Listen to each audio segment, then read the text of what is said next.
tó ọmọ Yorùbá ẹ gbọ́ ṣáṣàṣì ni ká pe léyìí àbẹ́fún àbí ìdì àbí àbìlù èwo gan-an lẹ̀ bá ní àpè kò tiẹ̀ yé mi ẹ wá wo fídíò àwọn àgbààgbà olóṣèlú láàrin àwọn Haúsá Fúlàní àtàwọn àgbààgbà ìgbìmọ̀ pátápátá èèò kí ni wọ́n ṣe ibi tá a gbégi sí ìwúrú níbẹ̀ fọlọ́run ṣọ́nìgì tiwa ẹ̀dá ẹ̀yẹ sáré ká ibi tá a gbégi sí igi mà fẹ́ hù ń bẹ àbó ó ti hù ni mo ṣe sọ wípé ẹ̀fún ni àbí ìdì torí tí kì í bá ṣẹ̀fún ó di dandan kó sì jẹ́ ìdì bí kì í bá wá ṣe ìdì á jẹ́ àbìlù bí ìbá ṣàbìlù á jẹ́ ẹ̀fún àbí kankan tá a bá pè é lórí tí ọba rí bẹ́ẹ̀ àṣírí tó jáde yìí ò yẹ kó bóde àwọn àṣírí ńláńlá yìí kò yẹ kó bóde débi wípé àwọn ètò tó ti wà ńlẹ̀ títí di ọdún 2027 tí wọ́n sọ pé wọ́n ń retí ìbò nílẹ̀ Nàìjíríà tí wọ́n fi lè máa sọ lẹ́nu wọn pé kò lè síbò pé àwọn ń gẹ̀rẹ̀jẹ ni látòrí Kákwáńsó El-Rufai Shettima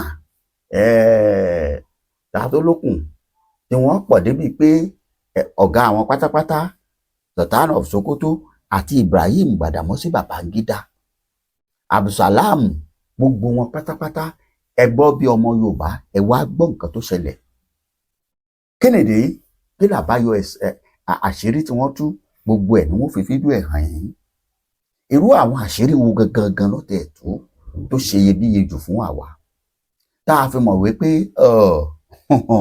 gẹ́gẹ́ bí ọ̀rọ̀ àwọn bàbá wa tí wọ́n ní ọdún ẹ̀san leléyìí fún gbogbo ènìyàn pàápàá fún àwọn karambani ọdún tọ́lọ́wọ́n ṣẹ̀san Yorùbá fún wa bẹ́ẹ̀ ni tó ní tí ó borílẹ̀-èdè wa lé alọ́ pétò òun rèé ẹ máa oyé yín ó ń clear ẹ ṣeun wọn ò gbé yín débẹ̀ torí pé ẹ̀san àwọn àṣírí tí wọ́n tú rí ńlá yìí àṣírí yóò ṣẹ̀ṣẹ̀ wà ẹ jẹ́ n kọ́kọ́ fún yín ní ọ̀kan nínú àwọn àṣírí yìí tẹ́ fi mọ̀ wípé tó bá ń pariwo orílẹ̀-èdè Yorùbá à ṣe ń pariwo gbogbo ẹ̀yin tẹ́ sọ pé ẹ̀rẹ́ Yorùbá ó ti sú yín ẹ má jẹ́ ó sú yín o èèwọ̀ mọ́ bẹ̀yìn mo forí adé bẹ̀yìn mo fòjì kalẹ̀ ẹlẹ́kẹ̀ bẹ̀yìn ẹ má jẹ́ ó sú yín àti débi tá a lọ bẹ́ẹ̀ ni àlọ́ ilẹ̀ lérí mọ́ ilẹ̀ ìmúṣẹ wa báyìí la wà báyìí bàbá wa Professor Banji Akintoye the youngest boy on earth nílẹ̀ Yorùbá wọ́n ti sọ̀rọ̀ níbẹ̀rẹ̀ ọdún yìí pé kò sí àrọ̀nà ọ̀wálé Oníkòyí ò sínú ogun ni ẹ wo bí nínú àwọn ìgbésẹ̀ ńláńlá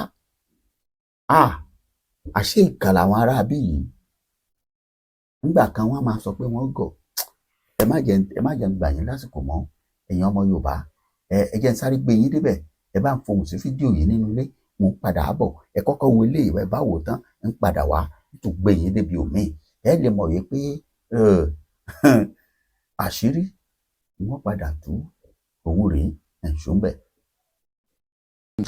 These people agitating for separation. I said the North is ready for separation. We are ready to go. What do we really need? In fact, if you ask me, I will tell you, looking at the arrangement, the structural arrangement of Northern Nigeria today, if the North is not part of the other countries, if today we separated, the North will be far better than it is today. Because why? What are we talking about? The other regions are talking about power control or control of resources. The major resources we are talking about today is oil. It has been discovered in the Lake Chad Basin. That is first greater in quality than the one we have in the other part of Nigeria.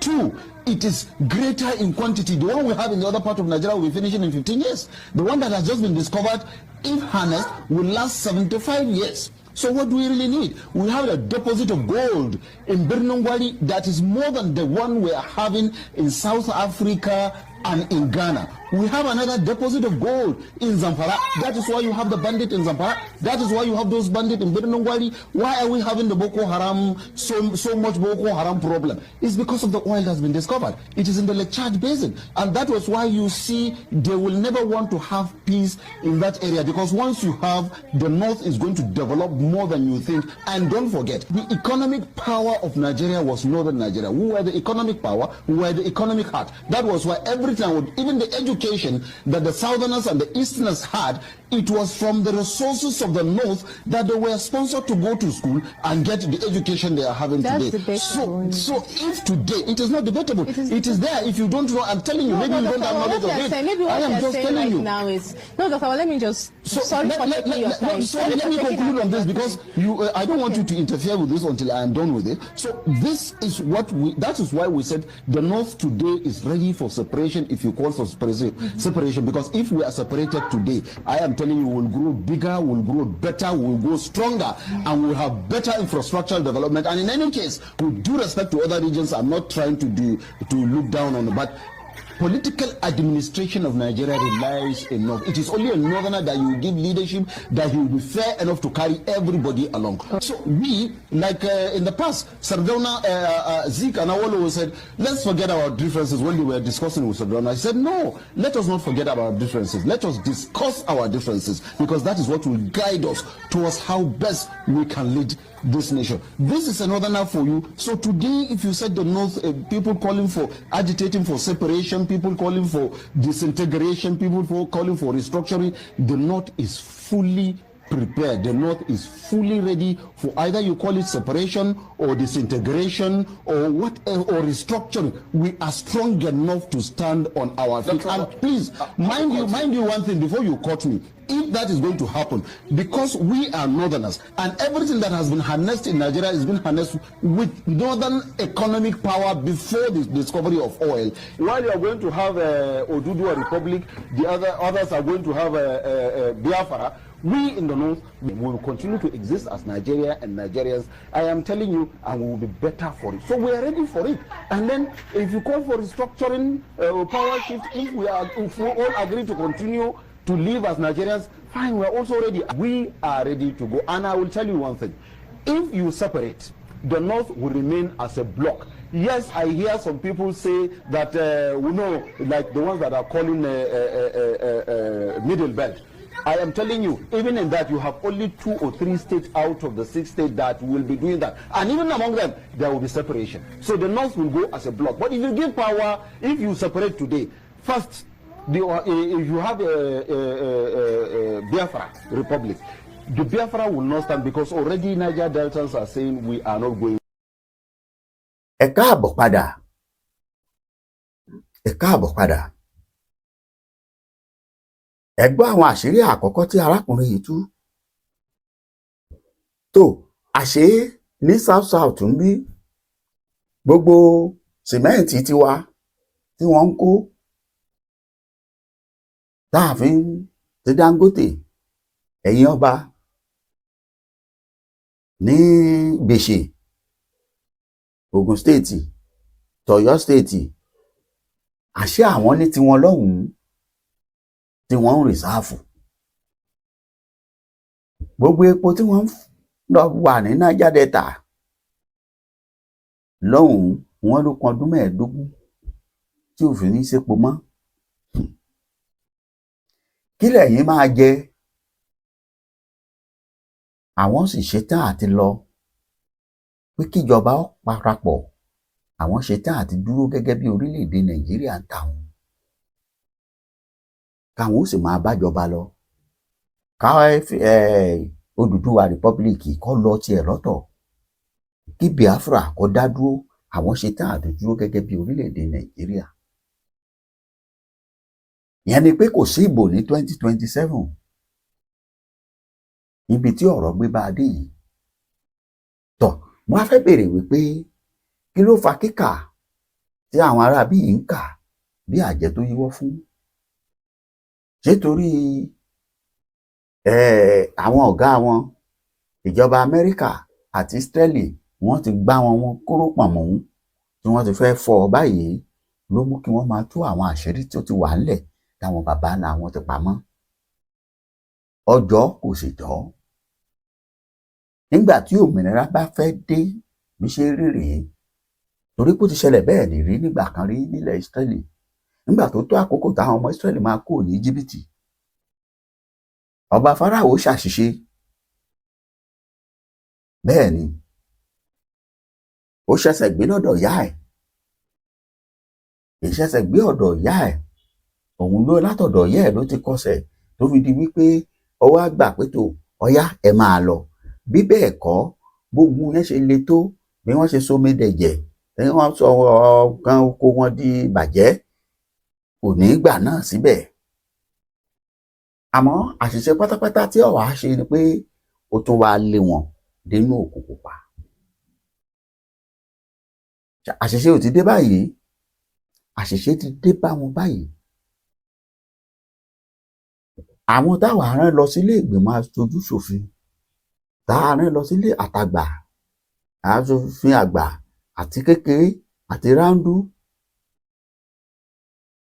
àtẹ̀yìn ọba àtẹ̀yìn ìjòyè ohun tá a bá máa bí ní ìsinmi wípé kí ló tún kù gbogbo ẹ̀yin tẹ́ ẹ lọ kóra yín jọ síbì kan tẹ́ ẹ jẹ́ nǹkan kan tẹ́ ẹ ń ṣiṣẹ́ lòdì síṣẹ́ tí pòfẹ́sọ̀ Banji Akíntóyè ń ṣe ẹ ti rújú ayé àbẹ́ẹ̀ rí báyìí pé gbogbo nǹkan ti wá tí àwọn baba ńlá wa eléyìí tí àwọn baba wa Ọbáfẹ́mi Awólọ́wọ̀ ní gbogbo ìgbà yẹn pòfẹ́sọ̀ Banji Akíntóyè jẹ́ ọmọ ẹ̀yìn wọn jẹ́ ọmọ sí bàbá ìgbà yẹn ni wọ́n lo resources wa tí wọ́n ń rí nílẹ̀ Yorùbá ni wọ́n fi kọ́ iléèwé ẹgbọ́n nǹkan tárákùnrin yìí sọ olóhùn ànìmọ́nì táwọn ní táwọn bá fẹ̀rẹ̀ sí ní lò ó táwọn kó jáde àwọn máa ní ìjì ẹ̀ débi pé ọ̀pọ̀lọpọ̀ orílẹ̀-èdè ni ò ní lè dúró lọ́dọ̀ àwọn wọ́n sì ti fẹ́ jẹ tirẹ̀ Yorùbá nu ṣé wọ́n gọ̀ ẹ̀ dáhùn bẹ́ẹ̀ bá sọ yẹn kẹ́ àwọn gọ̀ àwa táwa mọ̀ pé wọn ò gọ̀ mọ̀ àwa mọ̀ pé wọn ò gọ̀ torí tẹ́ ẹ bá lọ sí ìlú Èkó ẹ mọ̀ pé wọn ò gọ̀ lórí àwọn Boko Haram tó wà ń bẹ̀ tí wọ́n ń kiri tí wọ́n ti wí báàrò àtẹ̀yí tí ń gọ̀kadà àtẹ̀yí tí ń wa márúwá àtẹ̀yí tí ń ṣọ́ gbèrò lẹ́kọ̀ọ́ lẹ́ẹ̀ ti bá gbogbo wọn. Fúlàní máa ṣe ṣáàmánù ọjà tó máa ṣe ṣáàmánù agbèrò ṣáàmánù ọlọ́kadà ṣáàmánù onímọ́tò nílùú bàbá wa wọ́n á kó gbogbo kan yìí at the end of the day wọ́n kó lọ ìlú tiwọn Èkó nìkan kọ́ lọ́wọ́ ó wà Ìbàdàn tí ọba sí ìlú ti ẹ̀kọ́ lẹ̀ kò sí ìlú tèmi bẹ́ẹ̀ ni àwọn tó wọ̀lú tèmi pé àwọn fẹ́ máa gọ̀kadà àwọn fẹ́ máa dídùndú àwọn fẹ́ máa díṣu eré wọ́n ti mọ̀ pé àwọn ará abíre ẹ má dùn wò irọ́ kò sáyè palẹ̀ ìròyìn mọ́ eré tètè ń tekọ Agége wọ́n dá wọn padà síbi tí wọ́n ti ń bọ̀ kẹ̀kẹ́ ìròyìn bá a ṣe ń wò yìí ọ̀yá arìnwẹ́ ìwé ẹ̀yìn odò ìfisàn kó fojú ẹ̀yìn gírírí àgbàrá lọ àfaràǹgbà tí kì í ṣe pè tí kì í ṣe ògùn tí kì í ṣe ẹ̀fọ́ ẹbí sáàmù Yorùbá nàka wọ́n kú olù ẹ rí nǹkan ìbẹ̀rù so nígbà tí ẹ bá dry ilẹ̀ tàwọn kan gbẹ àwọn ọmọ tí yín máa wá gbádùn mo ti sọ pé owó táwọn arábìnrin ń gbà lọ́wọ́ pa jíyàn gbé ẹ mú 200 million wá kíníkan million wá tí ọba lọ́wọ́ àwọn àgbààgbà wọn mú kò ní le tó yìí wọ́n ti ń gbowó àṣé wọ́n ti ń kówó jọ wọ́n ti ń ṣe fi style ṣètò kówó jọ fún orílẹ̀-èdè wọn yes ó jọra wọn. If not so, ẹ mọ ẹni tó sọ̀rọ̀ yìí, ọ̀kan nínú àwọn olóṣèlú wọn ni.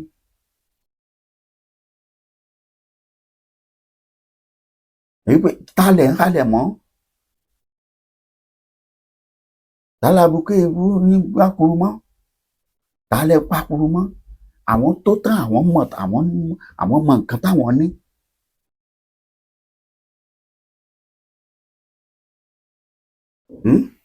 níbi tí wọ́n ti ń wa góòdù ní sàǹfàrà, ọmọ Yorùbá wo ló lè lọ bẹ̀? níbi tí wọ́n ti ń wa símẹ́ǹtì tí wọ́n ń ṣe, ọmọ Yorùbá mélòó lọ́jọ́ èèyàn ń bẹ̀? even ní Dangote company ṣebílẹ̀ yìí la wà tó fi kó àwọn èèyàn wá sílùú Èkó tí wọ́n náà wá ṣiṣẹ́ ní Dangote. àwọn tí wọn ò lè fìdí ìgò kọ́wó, tí wọn ò gbọ́ wá ń pa ilé ìbò, iṣẹ́ òun náà fẹ́ ṣe ní refinery, wọn ti wí báyìí rò. bẹ́ẹ̀ bá dé pèsè, wọ́n ń bẹ́ẹ̀ rẹpẹtẹ lóògùn state. jẹ́ ká sọ pé torí ogbó tí àwọn tí wọ́n ń san sápò ìjọba ẹni ò jẹ́ kẹ́nu wọn kàlù mọ́. ok now wọ́n ti mú resources tiwa nísìnyí, wọ́n ti ní ó ti dọbẹ̀. àbájọ tí ẹnu El-Rufai fi ń gbọ̀rọ̀ ló fi ń sọ pé Bọ́lá Tinubu máa lẹ́ẹ̀ní lẹ́sìn lọ́nà tó le. yes, ó ló máa lẹ́ẹ̀ní lẹ́sìn ẹ̀ ní ọ̀nà tí ó le pé kó béèrè lọ́wọ́ Jonathan. yẹn ni pé 2027 ọjọ́ kan ẹ̀yin ọba Yorùbá, ẹ̀yin làwọn máa pariwo láti gbàdégbà torí ẹ̀yin ló lórí ilẹ̀ Yorùbá. àwọn olóṣèlú abẹ́ ẹ̀yin ló yẹ kí wọ́n wà. ìgbésẹ̀ àwọn ará wájú ọjọ́ sí ni wọ́n fi fẹ́ sọ yín sábẹ́ àtẹ́lẹsẹ̀ wọn. àmọ́ tẹ́ ẹ bá lè dìde, ọba gbére lọ́ba o, ìjọ tó bá ti dáde ikú ní gbaṣọ lọ́rùn ẹ̀dìyẹ ni. àmọ́ olóṣèlú tó bá pẹ́ jù lọ́fíìsì ló lọ́dún 8 lábẹ́ ọba yìí. èyí tó bá tún pẹ́ jù bóyá constituency lọ́gbà wọlé, ìyẹn ní kínní, àwọn náà lè lọ́dún 12, 12 àti bẹ́ẹ̀ bẹ́ẹ̀ bí wọ́n bá ṣe gọ̀ sí lérí àbí ó ti wá. bóyá òun nìkan ni bàbá ẹ̀ rán léèwé tí ó fi máa lo ọdún 12, 20 ọdún láì jẹ́ pọ́ wá láti ilẹ̀ Fúlàní. nílẹ̀ Yorùbá ó kù sí wọn lọ́wọ́. àmọ́ kí n mọ̀ sọ pé ẹ̀yin ló yẹ kẹ́ ẹ dìde kẹ́yìn ọjà fún wa. òun lẹ ti gbọ́ yìí. àwọn àgbà òṣèlú wọn ló jáde yìí. àbẹ́ni ẹni yìí ọ̀kàwé kò mọ ohun tí ń sọ. ni wọ́n fẹ́ dá a dúró pé kó dákẹ́ kó ní sùúrù onírọ́. ẹ má dá òun dúró ni mo fi sọ pé ẹ fún àbíìdì àbásàsí.